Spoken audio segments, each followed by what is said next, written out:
मालेगाव तालुक्यातील अजंग येथील रहिवासी, ज्येष्ठ मार्गदर्शक व प्रगतशील शेतकरी कैलासवासी भाऊराव सुखदेव आहिरे व 89 वर्ष यांचे दुःखद निधन झाले.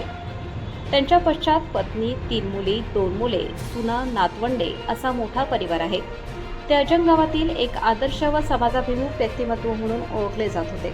कैलासवासी आहिरे यांनी धार्मिक, सामाजिक तसेच राजकीय क्षेत्रात उल्लेखनीय योगदान दिले.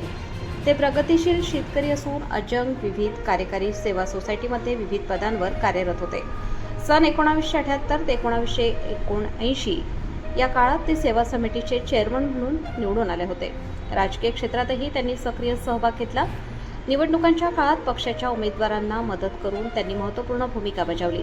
गावातील विविध सभा, बैठका आणि विकास कामांमध्ये ते नेहमीच पुढाकार घेत असत. अजंग गावातील घोबड्या धरणाच्या कामासाठी ते सातत्याने आग्रही होते. या धरणाच्या उभारणीत त्यांचे मोलाचे योगदान असल्याने त्यांना या प्रकल्पाचे शिल्पकार म्हणूनही ओळखले जाते. त्यांच्या निधनामुळे अजंग गावावर शोककळा पसरली असून विविध क्षेत्रातील मान्यवरांनी आपल्या भावना व्यक्त करत त्यांना श्रद्धांजली अर्पण केली. कैलासवासी भाऊराव आहिरे हे अजंग येथील प्रगतिशील शेतकरी व व्यापारी श्री विलास भाऊराव आहिरे तसेच श्री सुरेश भाऊराव आहिरे यांचे वडील होत.